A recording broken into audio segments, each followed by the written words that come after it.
नमस्कार साथियों, मैं नरेंद्र सिंह आप सभी का आपके अपने YouTube चैनल वाईफाई समर्पण पे स्वागत करता हूं। जैसा कि दोस्तों हम रेशियो पढ़ रहे थे, इस रेशियो को आगे अपने करते हैं कंटिन्यू। तो देखो दोस्तों, आज की क्लास का पहला क्वेश्चन देखो।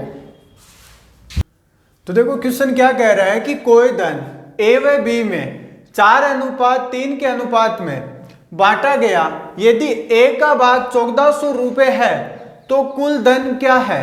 हमें यहाँ पे कुल धन ज्ञात करके बताना है। तो देखो यहाँ पे ए और बी का जो रेशियो वो दे रखा है आपको 4:3, और जो ए का भाग यानी ए के हिस्से में कितना धन है वो आपको दे रखा है 1400 रुपए। तो आपसे पूछ रहा है कि कुल धन कितना होगा।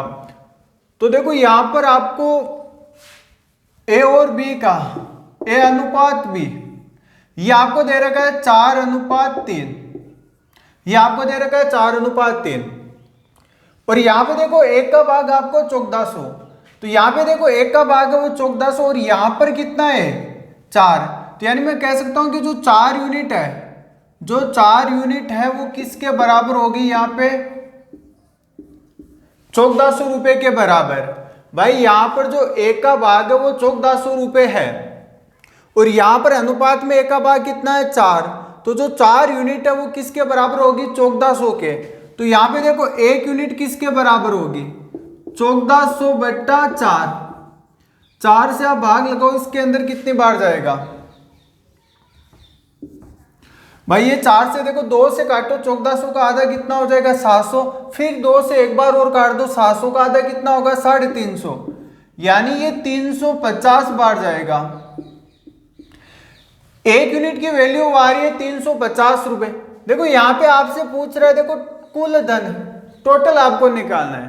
तो यहां पे देखो टोटल कितना बनेगा, 4 भाग तो एक को मिल रहा है, 3 भाग किसको मिल रहा है बी को, और यहाँ पे 2 मेंबर आपको दे रखे हैं, तो 4 और 3 कितना हो गया 7 भाग, यानी जो टोटल धन है वो कितना होगा यहाँ पे 7 यूनिट होगा। अगर एक यूनिट की वैल्यू कितनी है 350, तो 7 यूनिट की कितनी होगी भाई, 7 से गुणा कर दो, तो इसको आप गुणा कर दो तो ये कितना 0, 7 × 5 35 का 5, हासिल की कितनी रहेगी 3, और 7 × 21 और 3 कितना होगा 24, तो ये कितना हो जाएगा यहाँ पे 2450 रुपए। तो जो टोटल धन है वो कितना होगा 2450 रुपए होगा। तो अब बात करते हैं अपने नेक्स्ट क्वेश्चन की। देखो क्वेश्चन क्या कह रहा है कि ए व बी के धन का अनुपात 11:15 है, यदि बी का धन 3000 रुपए है तो ए का धन ज्ञात करो। यहां पर आपको ए और बी का जो अनुपात है वो आपको दे रखा है कितना 11:15, ए अनुपात बी ये आपको दे रखा है यहां पर 11:15। फिर आपको क्या दे रखा है कि बी का जो धन है वो कितना है 3000 रुपए, तो हमें ए का बताना है। तो यहां पर देखो बी का कितना है, यहां पर बी का देखो यहां पर कितना है 15 यूनिट है भाई। अगर अनुपात में बात करूं तो बी का कितना है यहां पे 15, तो यानी जो 15 यूनिट है उसकी वैल्यू किसके बराबर हो जाएगी 3000 के। कि अगर मैं बी के धन की बात करूं तो अनुपात में तो 15 है और रुपयों में कितना है यहाँ पे 3000, तो यानी जो 15 यूनिट है वो किसके बराबर होगा 3000 के। अगर 15 3 के बराबर है तो एक यूनिट बराबर कितना होगा भाई, ये देखो 15 से कटेगा कितनी बार 2 बार, यानी 200। एक यूनिट की वैल्यू 200। अब आपसे क्या पूछ रहा है भाई, यहाँ पे क्या पूछ रहा है आपसे, ए का धन पूछ रहा है कि ए का धन कितना, और ए का कितना यहाँ पे 11। अगर एक यूनिट की वैल्यू 200 तो 11 यूनिट की वैल्यू कितनी होगी 200 × 11 कर दो, 11 × 2 कितना 22, साथ में पड़ा है 2 0, तो ये कितना हो जाएगा भाई 2200 रुपए। कल को आपसे पूछता है यहाँ पे कि कुल धन कितना है, तो कुल देखो कितना बनता है यहाँ पे 11 भाग तो एक का, और बी का कितना होगा 15, 11 और 15 ये कितना होता है यहाँ पे 26, तो हमें 26 बराबर निकालना होता, तो ये आ जाता 5200 रुपए। या फिर कल को आपसे ये पूछ सकता है कि दोनों का जो धन है उनका अंतर कितना है।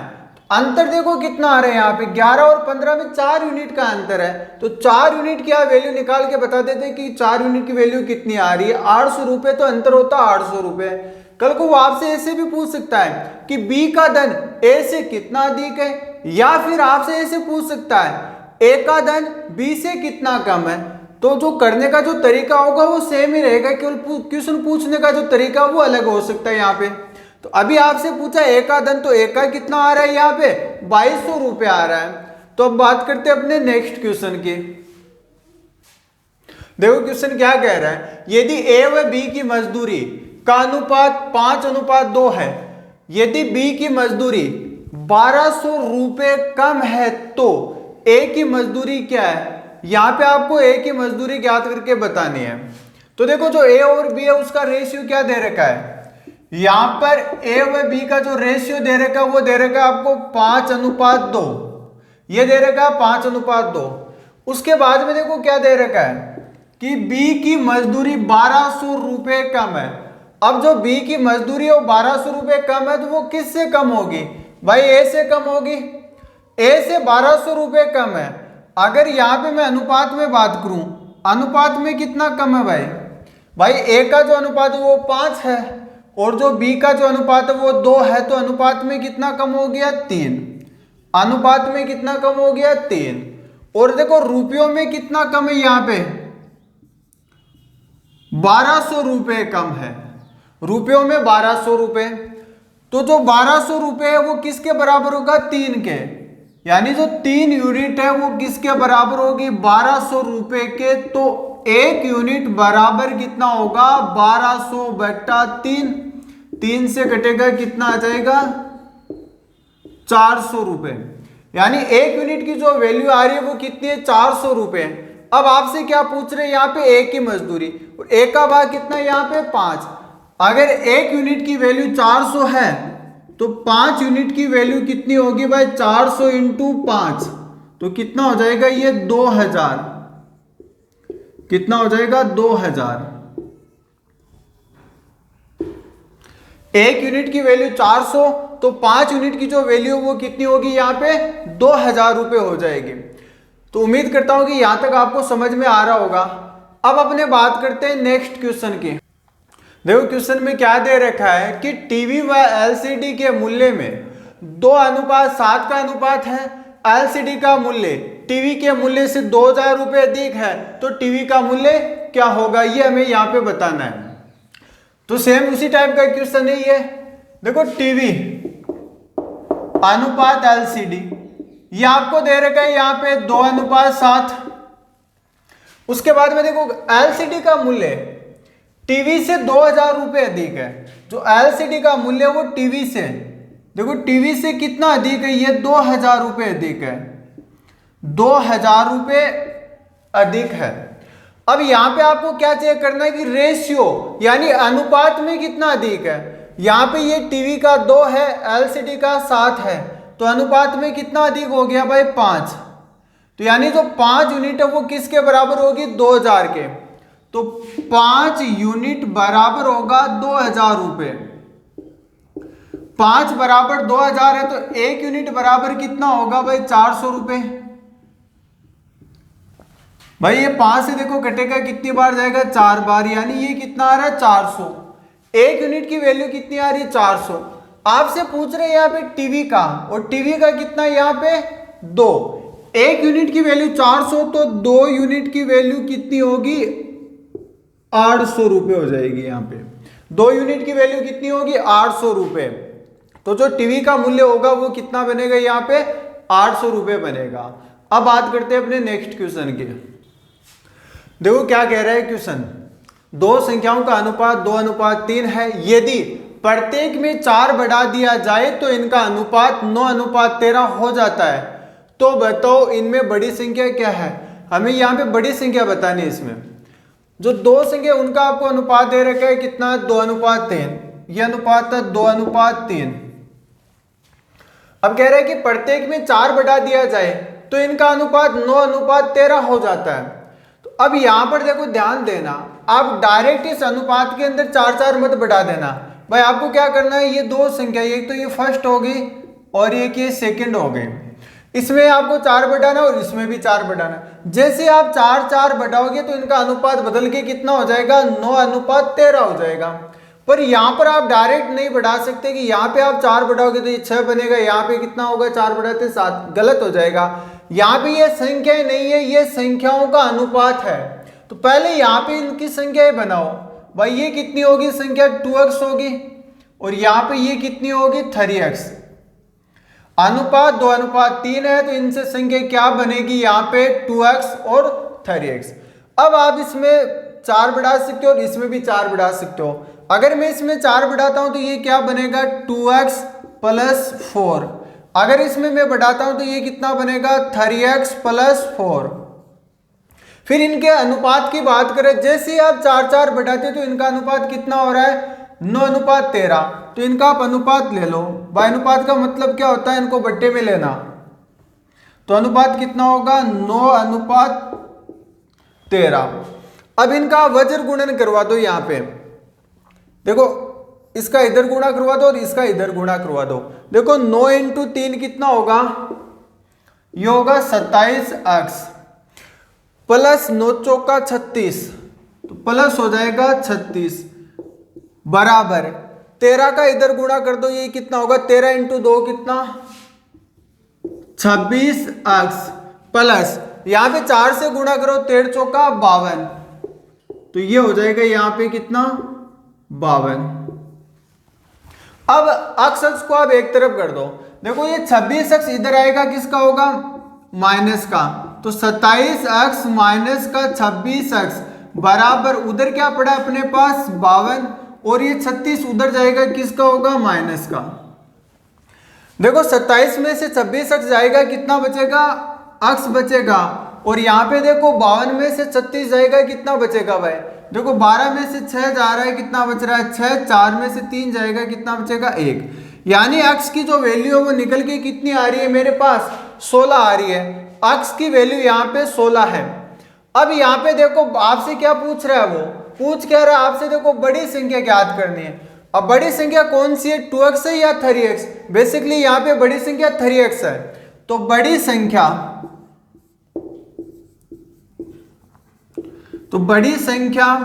कितनी है 3x। 3 × x की वैल्यू कितनी है 16, ये कितना हो जाएगा 16 48। तो जो बड़ी संख्या वो कितनी होगी 48। अब मैं आपको इसका एक शॉर्ट तरीका भी बता देता हूं कि आप x से निकालना चाहते हो तो आप इस प्रकार निकाल सकते हो। भाई इसका एक मैं शॉर्ट तरीका भी बता देता हूं, वो भी बहुत आसान है।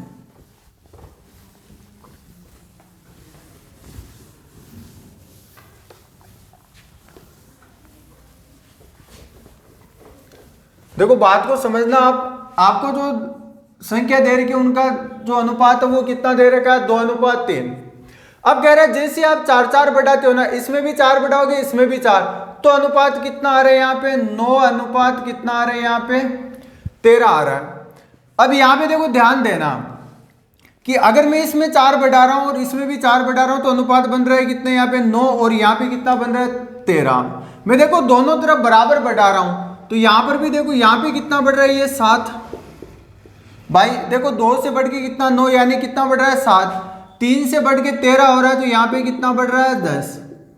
तो यहाँ पे तो देखो 7 बढ़ रहा है और यहाँ पे कितना बढ़ रहा है अनुपात में 10। तो देखो यहाँ पे दोनों अलग अलग आ रहा है। अब यहाँ पे आपके सामने एक समस्या रहेगी कि जो यहाँ पे मैं 4 ऐड कर रहा था इसमें, और यहाँ पे कितना है 7, होगा 7 बराबर में 4 करूँ या 10 बराबर 4 करूँ, समस्या।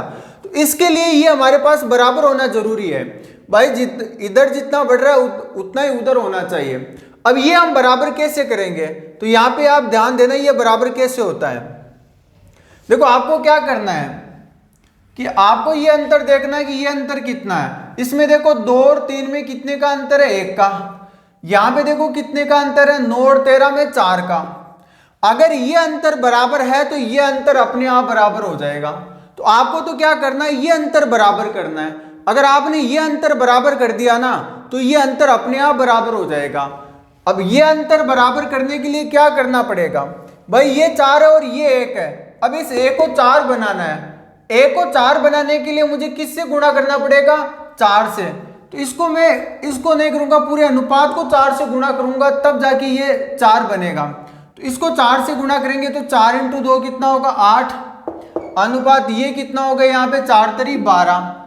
अब देख लो 8 और 4 में कितने का अंतर है 4 का। यहाँ पे ये कितना है 9 और ये कितना हो गया यहाँ पे 13, ये कितना हो गया 13।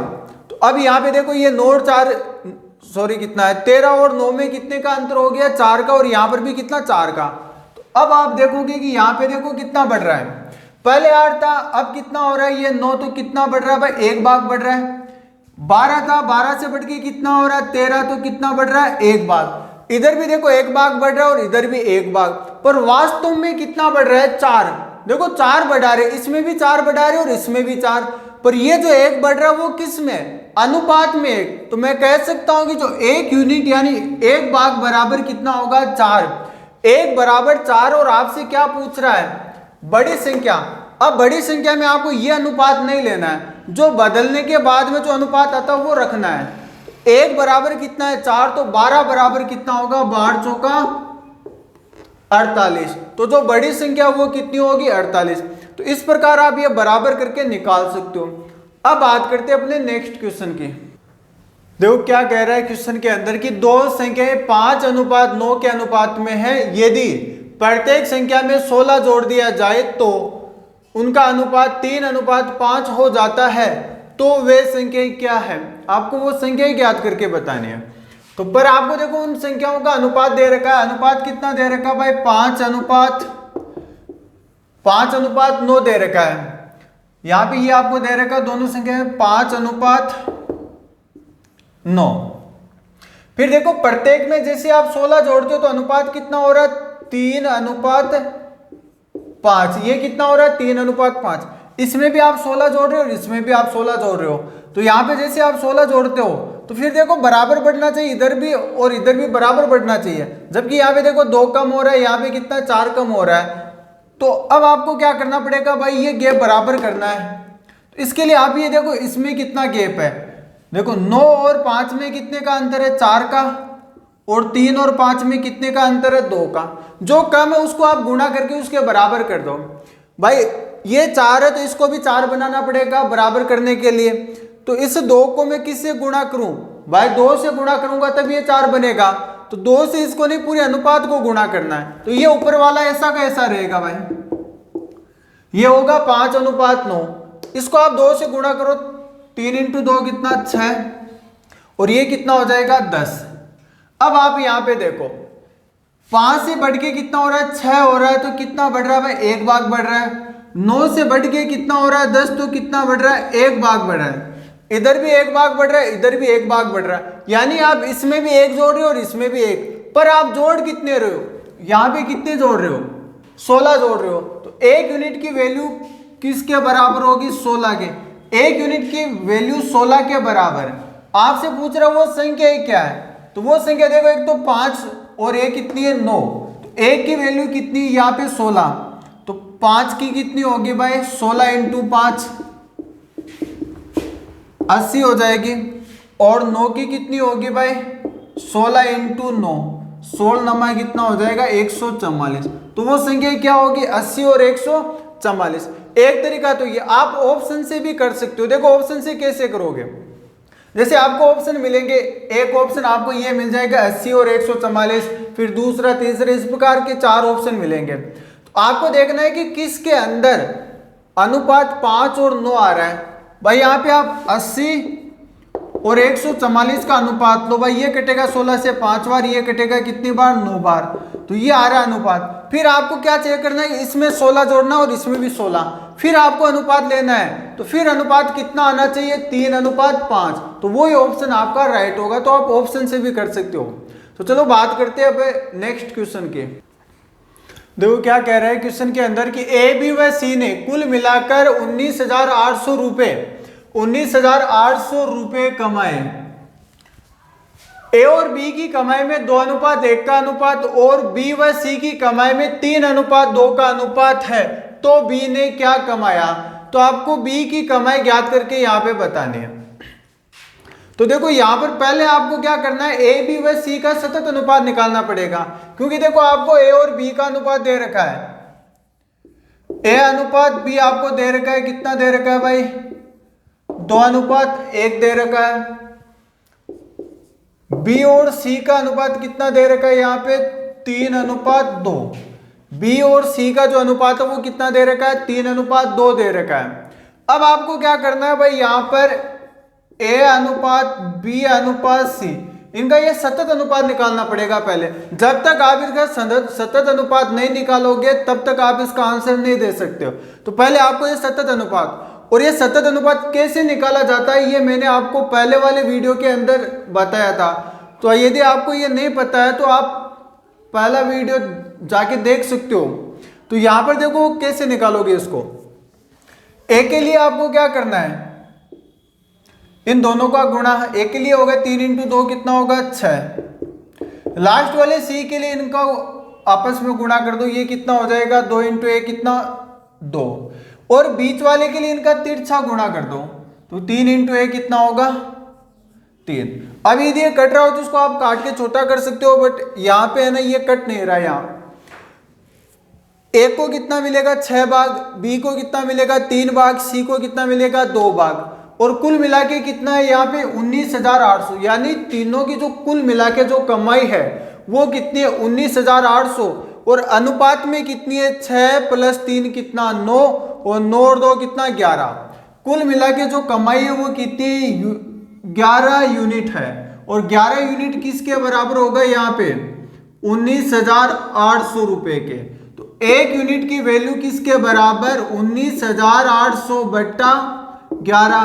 देखो 11 से ये कटेगा 19 एक बार, 19 में जाएगा एक बार, शेष बच रहा 8, आगे बढ़ा 8, तो 8 ये हो गया 88। यानी कितनी बार जाएगा 8 बार जाएगा। 11 × 88, साथ में क्या पड़ा है 2 0, तो यानी ये कितनी बार चला जाएगा भाई यहाँ पे, ये यहाँ पे चला जाएगा कितनी बार 1800 बार।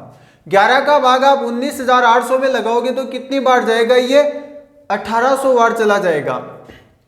ये आ रही है वैल्यू किसकी आ रही है भाई, यहाँ पे 1 यूनिट की वैल्यू आ रही है। ये वैल्यू 1 यूनिट की। आपसे क्या पूछ रहा है, बी ने क्या कमाया, बी का पूछ रहा है। तो बी का आप यहां से मत निकाल देना भाई, कहीं बी का आप यहां से 1 भाग ले लो, या बी का यहां से 3 भाग, यहां से नहीं लेना, आपको बी का लेना है यहां से। यहां पे कितना भाग है, बी का 3 भाग है।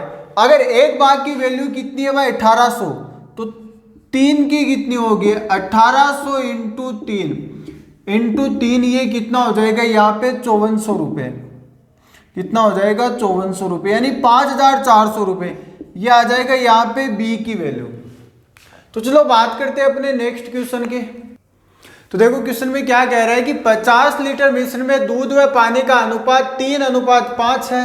यदि इसमें 5 लीटर पानी और मिला दिया जाए तो अब दूध व पानी के मध्य क्या अनुपात होगा। देखो क्वेश्चन में क्या कह रहा है कि टोटल जो मिश्रण है वो 50 लीटर है। इस 50 लीटर में दूध और पानी का अनुपात 3:2 है। अब यदि आप इसमें 5 लीटर पानी और मिलाते हो तब इसके अंदर दूध और पानी का अनुपात क्या रहता है वो हमें बताना है। तो देखो यहाँ पे जो मिश्रण है वो कितना दे रखा है, जो टोटल मिश्रण है वो आपको दे रखा है कितना 50 लीटर, ये दे रखा है 50 लीटर। अब आपको क्या करना है भाई, इसमें दूध और पानी अलग अलग करना है आपको कि दूध की मात्रा कितनी है पानी की कितनी है। अगर मैं दूध की बात करूं, दूध की मात्रा, तो देखो यहां पे दूध की मात्रा कैसे निकालोगे भाई, इसमें देखो 3:2 में टोटल कितना हो गया 5, टोटल कितना हो गया 5 भाग। 5 भाग में से देखो दूध कितना है यहाँ पे 3, 5 में से कितना यहाँ पे 3 भाई दूध, ये देखो कितना दे रखा है दूध अनुपात पानी, ये आपको दे रखा है कितना 3:2 दे रखा है, ये आपको 3:2 दे रखा है। तो 3 भाग तो दूध रहेगा, इसमें 2 भाग क्या रहेगा पानी, टोटल कितना हो गया 5 भाग। 5 भाग में से 3 भाग दूध है, तो 3/5 भाग किसका निकालोगे, टोटल जो 50 लीटर है उसका। भाई 5 में से कितना 3 भाग दूध इंटू कितना 50, यानी टोटल मिश्रण। तो 5 से ये कटेगा 10 बार, और ये कितना हो जाएगा 30 लीटर, यानी इसके अंदर 30 लीटर दूध है। पानी की अगर मैं बात करूं कि पानी की मात्रा तो वो देखो कितनी है, टोटल 5 में से 2 भाग पानी है, और वैसे भी आप डायरेक्ट निकाल सकते हो भाई, अगर 30 लीटर दूध है तो बचेगा वो क्या होगा पानी, टोटल 50 में से 30 दूध, तो कितना बच रहा है 20 लीटर। तो इंटू कितना होगा 50, 5 से कटेगा 10 बार, 10 इंटू 2 कितना होगा 20 लीटर। तो पानी कितना रहेगा भाई इसमें 20 लीटर। ऐसे डायरेक्ट कर सकते हो भाई, 3 और 2 कितना 5, और यहाँ पे कितना आ रहा है 5, इसके आप 0 चिपका दो, इसके आप 0 चिपका दो, तो 30 और 20 कितना 50 आ रहा है। तो दूध कितना होगा 30 लीटर, पानी कितना होगा 20 लीटर। ऐसे भी निकाल सकते हो। तो निकालने के तो बहुत सारे तरीके होते हैं। अब हमें देखो पता चल गया कि दूध तो रहेगा 30 लीटर और पानी रहेगा 20 लीटर। अब इसमें क्या कर रहा है वो कि 5 लीटर पानी और डाल रहा है। तो जैसे 5 लीटर पानी डालेगा तो क्या अनुपात होगा भाई, दूध और पानी की अगर मैं बात करूं, दूध अनुपात पानी, तो दूध अनुपात पानी कितना बैठेगा। यहां पे देखो दूध तो कितना है 30, पानी कितना था हमारे पास 20, पर इसमें 5 लीटर पानी और डाल दिया तो ये हो जाएगा +5। तो यहां से ये कितना आएगा भाई मेरे पास 30 अनुपात 25। भाई 20 और 5 कितना होगा 25। अब इसको आप काट दो, देखो ये 5 से कटेगा कितनी बार 6 बार, और ये 5 से कटेगा कितनी बार 5 बार। तो जो अनुपात निकल के आएगा वो कितना होगा 6:5। भाई 30 को 5 से काट दो 6 बार जाएगा, और 20 और 5 25, 25 को आप काट दो 5 से कितनी बार जाएगा 5 बार। तो जो अनुपात आ रहा है वो कितना आ रहा है 6:5। तो इसको आप मौखिक ही कर सकते हो, डायरेक्ट यहाँ से निकाल दिया, यहाँ पे 5 ऐड कर दो 25, तो यहाँ पे 5 से 6 बार जाएगा, 5 से 5 बार कटेगा। अब बात करते हैं नेक्स्ट क्वेश्चन की। देखो क्या कह रहा है क्वेश्चन के अंदर कि कांसे में तांबे और जस्ते का अनुपात 13:7 है, तो 100 केजी कांसे में जस्ते की मात्रा कितनी है। बहुत ही आसान क्वेश्चन है और बहुत बार एग्जाम के अंदर पूछा गया क्वेश्चन है। तो इसके अंदर देखो आपको कांसे और जस्ते का जो रेशियो दे रखा वो कितना है, कांसे अनुपात, और ये आपको दे रखा है, सॉरी कांसे के अंदर आपको तांबे और जस्ते का अनुपात, तांबे और जस्ते, तांबा और जस्ते की अगर बात करें तो इसका जो रेशियो वो कितना दे रखा है आपको, यहाँ पे 13:7 दे रखा है। अनुपात वो कितना दे रखा है 13:7 दे रखा है।